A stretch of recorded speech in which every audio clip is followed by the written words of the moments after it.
18 कुषाण। पहलव के बाद कुषाण आए जो यूची एवं तोखरी भी कहलाते हैं। यूची नामक एक कबीला 5 कुलों में बट गया था। उन्हीं में से एक कुल के थे कुषाण। कुषाण वंश के संस्थापक कुजूल कड़फिसेस था। इस वंश का सबसे प्रतापी राजा कनिष्क था। इनकी राजधानी पुरुषपुर या पेशावर थी। कुषाणों की द्वितीय राजधानी मथुरा थी। कनिष्क ने 78 ईस्वी गद्दी पर बैठने के समय में एक संवत चलाया जो शक संवत कहलाता है, जिसे भारत सरकार द्वारा प्रयोग में लाया जाता है। बौद्ध धर्म की चौथी बौद्ध संगीति कनिष्क के शासनकाल में कुंडलवन कश्मीर में प्रसिद्ध बौद्ध विद्वान वसुमित्र की अध्यक्षता में हुई। कनिष्क बौद्ध धर्म के महायान संप्रदाय का अनुयायी था। आरंभिक कुषाण शासकों ने भारी संख्या में स्वर्ण मुद्राएं जारी की, जिनकी शुद्धता गुप्त काल की स्वर्ण मुद्राओं से उत्कृष्ट है। कनिष्क का राज्य वैद्य आयुर्वेद का विख्यात विद्वान चरक था, जिसने चरक संहिता की रचना की। महाविभाष सूत्र के रचनाकार वसुमित्र हैं। इसे ही बौद्ध धर्म का विश्वकोश कहा जाता है। कनिष्क के राजकवि अश्वघोष ने बौद्धियों का रामायण बुद्ध चरित्र की रचना की। वसुमित्र, पाशव, नागार्जुन, महाचेत और संघर्षा भी कनिष्क के दरबार की विभूति थे। भारत का आइंस्टीन नागार्जुन को कहा जाता है। इनकी पुस्तक माध्यमिक सूत्र, इस पुस्तक में नागार्जुन ने सापेक्षता का सिद्धांत प्रस्तुत किया था। कनिष्क की मृत्यु 102 ईस्वी में हो गई। कुषाण वंश का अंतिम शासक वासुदेव था। गंधार शैली एवं मथुरा शैली का विकास कनिष्क के शासनकाल में हुआ था। रेशम मार्ग पर नियंत्रण रखने वाले शासकों में सबसे प्रसिद्ध कुषाण थे। नोट: रेशम बनाने का तकनीक का आविष्कार सबसे पहले चीन में हुआ था। 19 गुप्त साम्राज्य। गुप्त साम्राज्य का उदय 3री शताब्दी के अंत में प्रयाग के निकट कौशाम्बी में हुआ। गुप्त वंश का संस्थापक श्रीगुप्त 240 से 280 ईस्वी था। श्रीगुप्त का उत्तराधिकारी घटोत्कच 280 से 220 ईस्वी में हुआ। गुप्त वंश का प्रथम महान सम्राट चंद्रगुप्त प्रथम था। ये 320 ईस्वी में गद्दी पर बैठा। इसने लिच्छवी राजकुमारी देवी से विवाह किया। इसने महाराज धीराज की उपाधि धारण की। गुप्त संवत 319 से 320 ईस्वी की शुरुआत चंद्रगुप्त प्रथम ने की। पृष्ठ 22। चंद्रगुप्त प्रथम का उत्तराधिकारी समुद्रगुप्त हुआ, जो 335 ईस्वी में राजगद्दी पर बैठा। इसने आर्यव्रत के 9 शासकों और दक्षिणाव्रत के 12 शासकों को पराजित किया। इन्हीं विजयों के कारण इसे भारत का नेपोलियन कहा जाता है। समुद्रगुप्त का दरबारी कवि हरिशेन था, जिसने इलाहाबाद प्रशस्ति लेख की रचना की। समुद्रगुप्त विष्णु का उपासक था। समुद्रगुप्त ने अश्वमेध कर्ता की उपाधि धारण की। समुद्रगुप्त संगीत प्रेमी था। ऐसा अनुमान उसके सिक्कों पर उसे वीणा वादन करते हुए दिखाया जाने से लगाया गया है।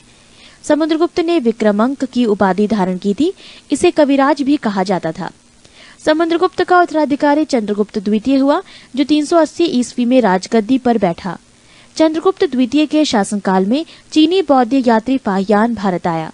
शकों पर विजय के उपलक्ष्य में चंद्रगुप्त द्वितीय ने चांदी के सिक्के चलाए। चंद्रगुप्त द्वितीय का उत्तराधिकारी कुमारगुप्त प्रथम या गोविंद गुप्त 415 ईस्वी से 454 ईस्वी पे हुआ। नालंदा विश्वविद्यालय की स्थापना कुमारगुप्त ने की थी। कुमारगुप्त प्रथम का उत्तराधिकारी स्कंदगुप्त 455 से 467 ईस्वी में हुआ। स्कंदगुप्त ने गिरनार पर्वत पर स्थित सुदर्शन झील का पुनरुद्धार किया। स्कंदगुप्त ने पाण दत्त को सौराष्ट्र का गवर्नर नियुक्त किया। स्कंदगुप्त के शासनकाल में ही हुणों का आक्रमण शुरू हो गया। अंतिम गुप्त शासक भानुगुप्त था। गुप्त साम्राज्य की सबसे बड़ी प्रादेशिक इकाई देश थी, जिसके शासक को गोप्ता कहा जाता था। एक दूसरी प्रादेशिक इकाई भुक्ति थी, जिसके शासक उपरी कहलाते थे। भुक्ति के नीचे विषय नामक प्रशासनिक इकाई होती थी, जिसके प्रमुख विषयपति कहलाते थे। पुलिस विभाग का मुख्य अधिकारी दंड पाशिक कहलाता था। पुलिस विभाग के साधारण कर्मचारियों को चाट एवं भाट कहा जाता था। प्रशासन की सबसे छोटी इकाई ग्राम थी। ग्राम का प्रशासन ग्राम सभा द्वारा संचालित होता। ग्राम सभा का मुखिया ग्रामिक कहलाता था एवं अन्य सदस्य मेहत्तर कहलाते थे। ग्राम समूहों की छोटी इकाई को पेठ कहा जाता था। गुप्त शासक कुमारगुप्त के दामोदरपुर ताम्रपुत्र में भूमि बिक्री संबंधी अधिकारियों के क्रियाकलापों का उल्लेख है। भू राजस्व कुल उत्पादन का 1/4 भाग से 1/6 भाग हुआ करता था।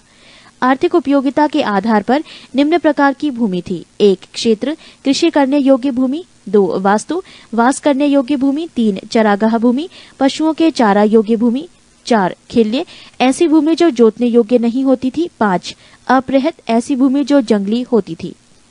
सिंचाई के लिए रहट या घंटी यंत्र का प्रयोग होता था। श्रेणी के प्रधान को ज्येष्ठक कहा जाता था। गुप्त काल में उज्जैन सर्वाधिक महत्वपूर्ण व्यापारिक केंद्र था। गुप्त राजाओं ने सर्वाधिक स्वर्ण मुद्राएं जारी की। इनकी स्वर्ण मुद्राओं को अभिलेखों में दीनार कहा गया है। पृष्ठ 23। कायस्थों का सर्वप्रथम वर्णन याज्ञवल्क्य स्मृति में मिलता है। जाति के रूप में कायस्थों का सर्वप्रथम वर्णन औशनम स्मृति में मिलता है। विंध्य जंगल में शबर जाति के लोग अपने देवताओं को मनुष्य का मांस चढ़ाते थे। पहली बार किसी के सती होने का प्रमाण 510 ईस्वी के भानुगुप्त के एरण अभिलेख से मिलता है, जिसमें किसी भोजराज की मृत्यु पर उसकी पत्नी के सती होने का उल्लेख है। गुप्त काल में वैश्यवृत्ति करने वाली महिलाओं को गढ़िका कहा जाता था। वृद्ध वैश्याओं को कुटनी कहा जाता था। गुप्त सम्राट वैष्णव धर्म के अनुयायी थे तथा उन्होंने इसे राजधर्म बनाया था। विष्णु का वाहन गरुण गुप्तों का राज चिन्ह था। गुप्त काल में वैष्णव धर्म संबंधी सबसे महत्वपूर्ण अवशेष देवगढ़ झांसी का दशावतार मंदिर है। अजंता में निर्मित कुल 29 गुफाओं में वर्तमान में केवल 6 ही शेष हैं, जिनमें गुफा संख्या 16 एवं 17 ही गुप्तकालीन है। इसमें गुफा संख्या 16 में उत्कीर्ण मरणासन राजकुमारी का चित्र प्रशंसनीय है। गुफा संख्या 17 के चित्र का चित्रशाला कहा गया है। इस चित्रशाला में बुद्ध के जन्म, जीवन, महाभिनिष्क्रमण एवं महापरिनिर्वाण की घटनाओं से संबंधित चित्र उद्धृत किए गए हैं।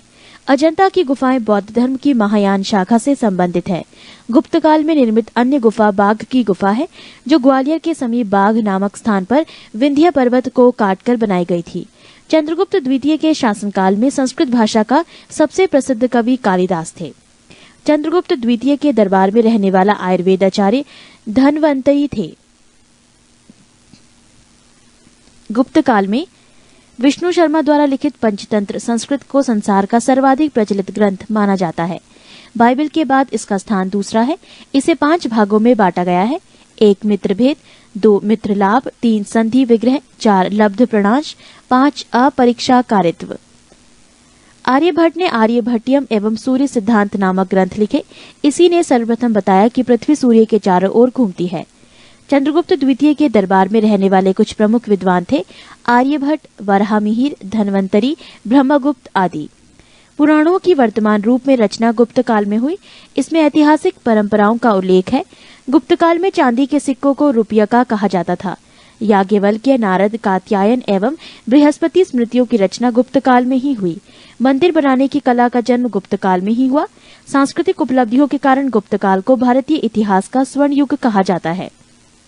गुप्तकालीन प्रसिद्ध मंदिर: विष्णु मंदिर, तिगवा, जबलपुर, मध्य प्रदेश। शिव मंदिर, भूमरा, नागौदा, मध्य प्रदेश। पार्वती मंदिर, नैना कुठार, मध्य प्रदेश। दशावतार मंदिर, देवगढ़, झांसी, उत्तर प्रदेश। शिव मंदिर, खो, नागौद, मध्य प्रदेश। भीतर गांव मंदिर यानी लक्ष्मण मंदिर, ईंटों द्वारा निर्मित, भीतर गांव, कानपुर, उत्तर प्रदेश। 14. मौर्य साम्राज्य। मौर्य वंश का संस्थापक चंद्रगुप्त मौर्य था। चंद्रगुप्त मौर्य का जन्म 345 ईसा पूर्व में हुआ था। घनानंद को हराने में चाणक्य ने चंद्रगुप्त मौर्य की मदद की थी, जो बाद में चंद्रगुप्त का प्रधानमंत्री बना। चाणक्य कौटिल्य या विष्णुगुप्त द्वारा लिखित पुस्तक है। अर्थशास्त्र है, जिसका संबंध राजनीति से है। चंद्रगुप्त मगध की राजगद्दी पर 322 ईसा पूर्व में बैठा। चंद्रगुप्त जैन धर्म का अनुयायी था।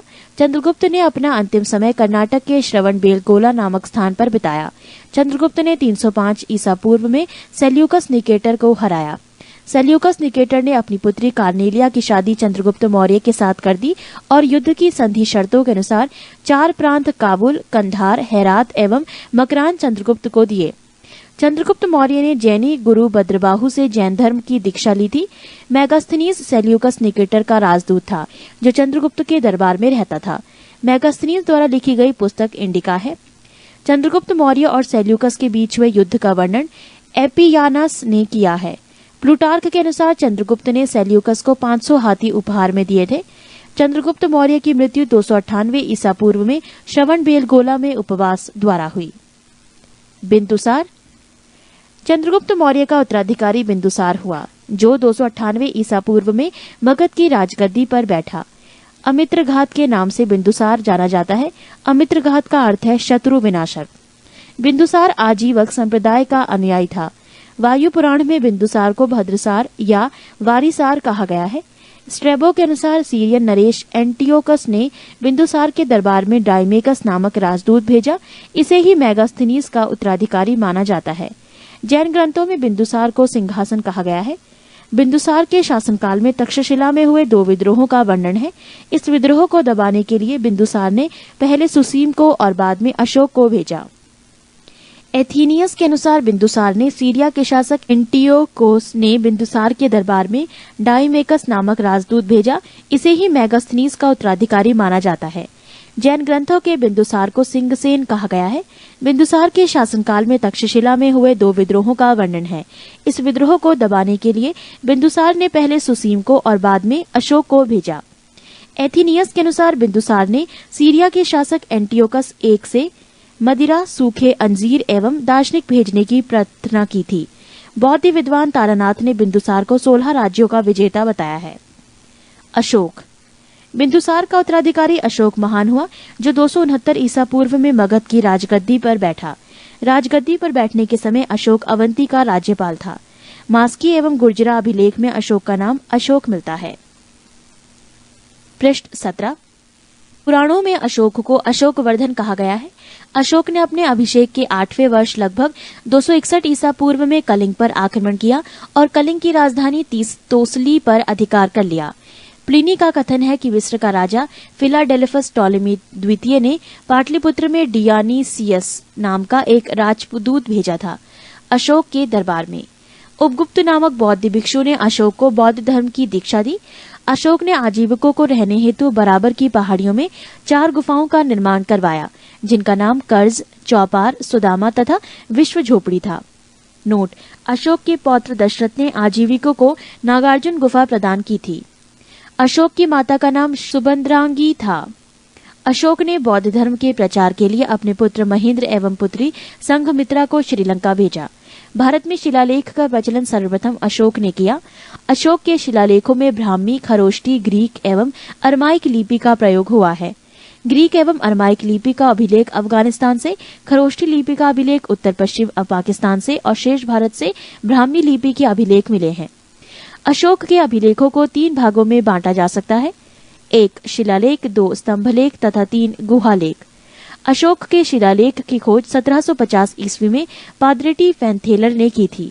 इनकी संख्या 14 है। अशोक के अभिलेख पढ़ने में सबसे पहली सफलता 1837 ईस्वी में जेम्स प्रिसेप को हुई। अशोक के प्रमुख शिलालेख एवं उनमें वर्णित विषय: पहला शिलालेख, इसमें पशु बलि की निंदा की गई है। दूसरा शिलालेख, इसमें अशोक ने मनुष्य एवं पशु दोनों की चिकित्सा व्यवस्था का उल्लेख किया है। तीसरा शिलालेख, इसमें राजकीय अधिकारियों को यह आदेश दिया गया है कि वो हर 5वें वर्ष के उपरांत दौरे पर जाएं। इस शिलालेख में कुछ धार्मिक नियमों का भी उल्लेख किया गया है। चौथा शिलालेख, इस अभिलेख में भेरी घोष की जगह धम्म घोष की जगह घोषणा की गई है। 5वां शिलालेख, इस शिलालेख में धर्म महामात्रों की नियुक्ति के विषय में जानकारी मिलती है। 6ठा शिलालेख, इसमें आत्म नियंत्रण की शिक्षा दी गई है। 7वां एवं 8वां शिलालेख, इनमें अशोक की तीर्थ यात्राओं का उल्लेख किया गया है। 9वां शिलालेख, इसमें सच्ची भेंट तथा सच्चे शिष्टाचार का उल्लेख किया गया है। 10वां शिलालेख, इसमें अशोक ने आदेश दिया है कि राजा तथा उच्च अधिकारी हमेशा प्रजा के हित में सोचें। 11वां शिलालेख, इसमें धम्म की व्याख्या की गई है। 12वां शिलालेख, इसमें स्त्री महामात्रों की नियुक्ति एवं सभी प्रकार के विचारों के सम्मान की बात कही गई है। 13वां शिलालेख, इसमें कलिंग युद्ध का वर्णन एवं अशोक के हृदय परिवर्तन की बात कही गई है। इसी में पड़ोसी राजाओं का वर्णन है। 14वां शिलालेख, अशोक ने जनता को धार्मिक जीवन बिताने के लिए प्रेरित किया। पृष्ठ 18। अशोक के स्तंभ लेखों की संख्या 7 है, जो केवल ब्राह्मी लिपि में लिखी गई है। ये 6 अलग अलग स्थानों से प्राप्त हुआ है। 1 प्रयाग स्तंभ लेख, ये पहले कौशाम्बी में स्थित था। इस स्तंभ लेख को अकबर में इलाहाबाद के किले में स्थापित करवाया। 2 दिल्ली टोपरा, ये स्तंभ लेख फिरोज शाह तुगलक के द्वारा टोपरा में दिल्ली लाया गया। 3 दिल्ली मेरठ, पहले मेरठ में स्थित ये स्तंभ लेख फिरोज शाह द्वारा दिल्ली लाया गया है। 4 रामपुरवा, ये स्तंभ लेख चंपारण बिहार में स्थापित है। इसकी खोज 1872 ईस्वी में कार्लाइल ने की।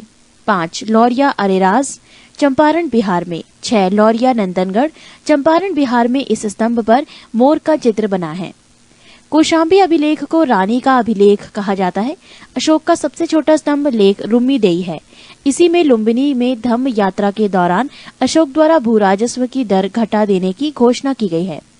अशोक का 7वां अभिलेख सबसे लंबा है। प्रथम पृथक शिलालेख में ये घोषणा है कि सभी मनुष्य मेरे बच्चे हैं। अशोक का शार ए कुना कंदहार अभिलेख ग्रीक एवं आर्मेइक भाषाओं में प्राप्त हुआ है। साम्राज्य में मुख्यमंत्री एवं पुरोहित की नियुक्ति के पूर्व इनके चरित्र को काफी जांचा परखा जाता था। इसे उपधा परीक्षण कहा जाता था। सम्राट की सहायता के लिए एक मंत्री परिषद होती थी जिसमें सदस्यों की संख्या 12, 16 या 20 हुआ करती थी। अर्थशास्त्र में शीर्षस्थ अधिकारियों के रूप में तीर्थ का उल्लेख मिलता है जिसे महामात्र भी कहा जाता था। इसकी संख्या 18 थी। अर्थशास्त्र में चर जासूस को कहा जाता था। मौर्य प्रांत और राजधानी उत्तरापथ तक्षशिला, अवंती राष्ट्र उज्जैनी, कलिंग तोसली, दक्षिणापथ सुवर्णागिरी, प्राशी पूर्वी प्रांत पाटलिपुत्र।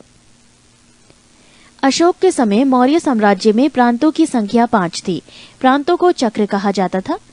प्रांतों के प्रशासक कुमार या आर्यपुत्र या राष्ट्रिक कहलाते थे। प्रांतों का विभाजन विषय में किया गया था जो विषयपति के अधीन होते थे। प्रशासन की सबसे छोटी इकाई ग्राम थी जिसका मुखिया ग्रामीक कहलाता था। प्रशासकों में सबसे छोटा गोप था जो 10 ग्रामों का शासन संभालता था। मेगास्थनीज के अनुसार नगर का प्रशासन 30 सदस्यों का एक मंडल करता था जो 6 समितियों में विभाजित था। प्रत्येक समिति में 5 सदस्य होते थे। अर्थशास्त्र में वर्णित तीर्थ: 1 मंत्री प्रधानमंत्री, 2 पुरोहित धर्म एवं दान विभाग का प्रधान, 3 सेनापति सैन्य विभाग का प्रधान, 4 युवराज राजपुत्र, 5 द्यौवारिक राजकीय द्वार रक्षक, 6 अंतर्वैदिक अंतःपुर का अध्यक्ष, 7 समाहर्ता आर्य का संग्रहकर्ता, 8 सन्निधाता राजकीय कोष का अध्यक्ष, 9 प्रशास्ता कारागर का अध्यक्ष, 10 प्रदेष्ट्री कमिश्नर, 11 पौर नगर का कोतवाल, 12 व्यवहारिक प्रमुख न्यायाधीश, 13 नायक नगर रक्षा का अध्यक्ष, 14 कर्मांतिक उद्योगों एवं कारखानों का अध्यक्ष, 15 मंत्री परिषद अध्यक्ष, 16 दंडपाल सेना का सामान एकत्र करने वाला, 17 दुर्गपाल दुर्ग रक्षक, 18 अंतपाल सीमावर्ती दुर्ग का रक्षक। पृष्ठ 19। बिक्री कर के रूप में मूल्य का 10वां भाग वसूला जाता था। इसे बचाने वालों को मृत्युदंड दिया जाता था। मेगास्थनीज के अनुसार एग्रीनोमोई मार्ग निर्माण अधिकारी था। जस्टिन के अनुसार चंद्रगुप्त मौर्य की सेना में लगभग 50,000 अश्वारोही सैनिक, 9,000 हाथी एवं 8,000 रथ थे। प्लूटार्क या जस्टिन के अनुसार चंद्रगुप्त ने नंदों की पैदल सेना से 3 गुनी अधिक संख्या में अर्थात 60,000 आदमियों को लेकर संपूर्ण उत्तर भारत को रौंद डाला था।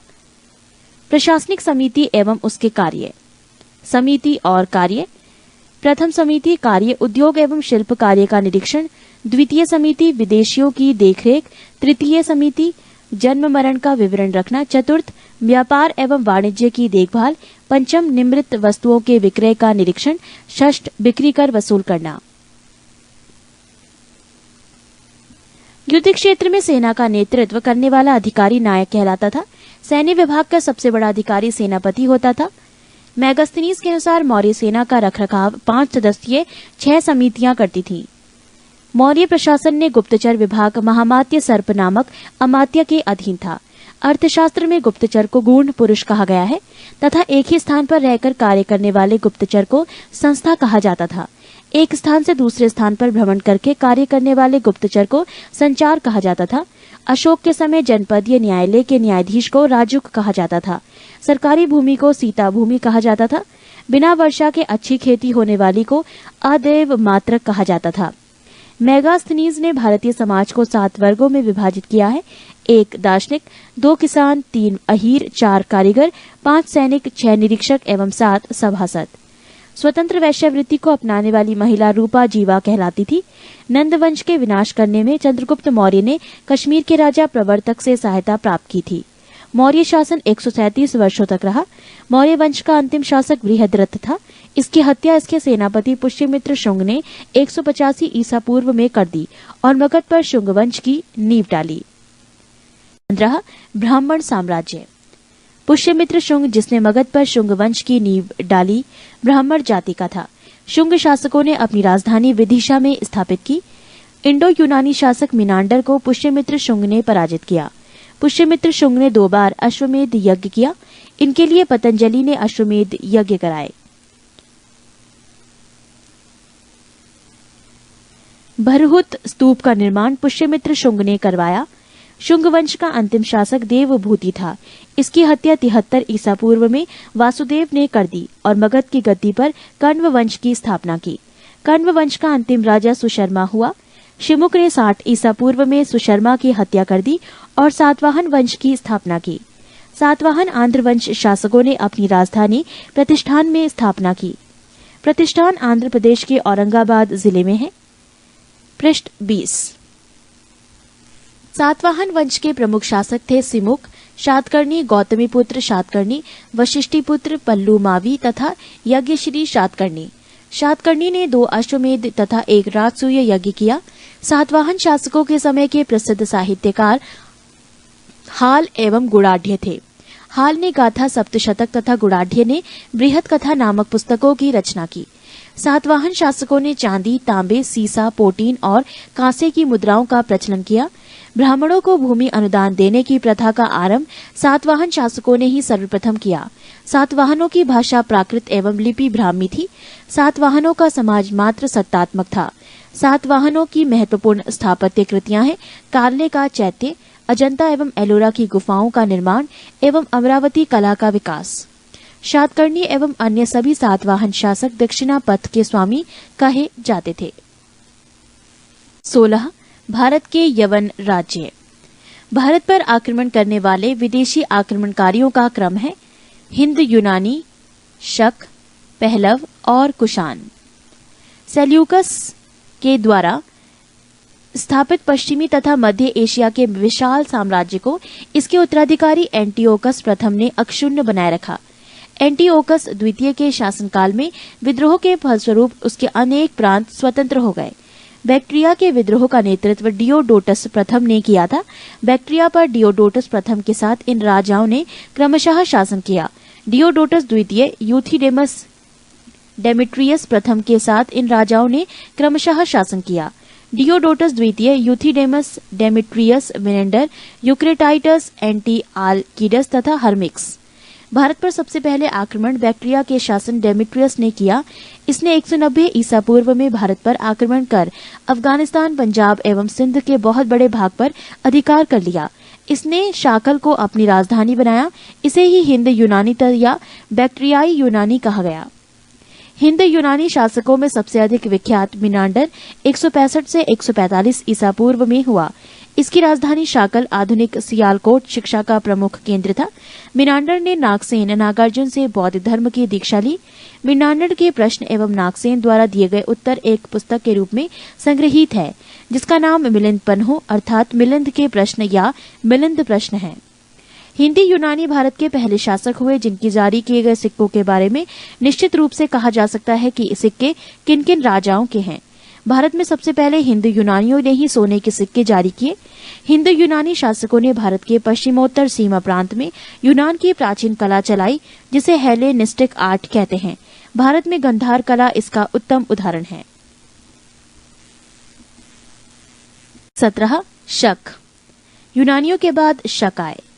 शकों की 5 शाखाएं थी और हर बार शाखा की राजधानी भारत और अफगानिस्तान में अलग अलग भागों में थी। पहली शाखा ने अफगानिस्तान, दूसरी शाखा ने पंजाब यानी राजधानी तक्षशिला, तीसरी शाखा ने मथुरा, चौथी शाखा ने पश्चिमी भारत एवं 5वीं शाखा ने ऊपरी दक्कन पर प्रभुत्व स्थापित किया। शक मूलतः मध्य एशिया के निवासी थे और चरागाह की खोज में भारत आए। 58 ईस्वी पूर्व में उज्जैन के एक स्थानीय राजा ने शकों को पराजित करके बाहर खदेड़ दिया और विक्रमादित्य की उपाधि धारण की। पृष्ठ 21।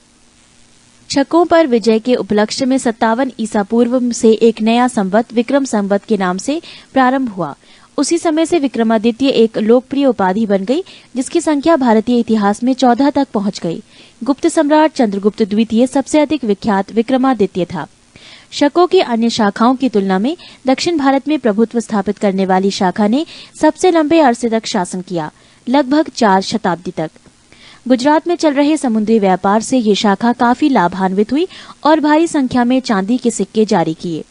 शकों का सबसे प्रतापी शासक रुद्रदामन प्रथम था, जिसका शासन 130 से 150 ईस्वी गुजरात के बड़े भाग पर था। इसने काठियावाड़ को अर्धशुष्क सुदर्शन झील मौर्य द्वारा निर्मित का जीर्णोद्वार किया।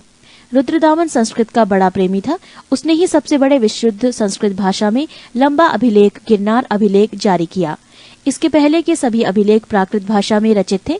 भारत में शक राजा अपने को क्षत्रप कहते थे।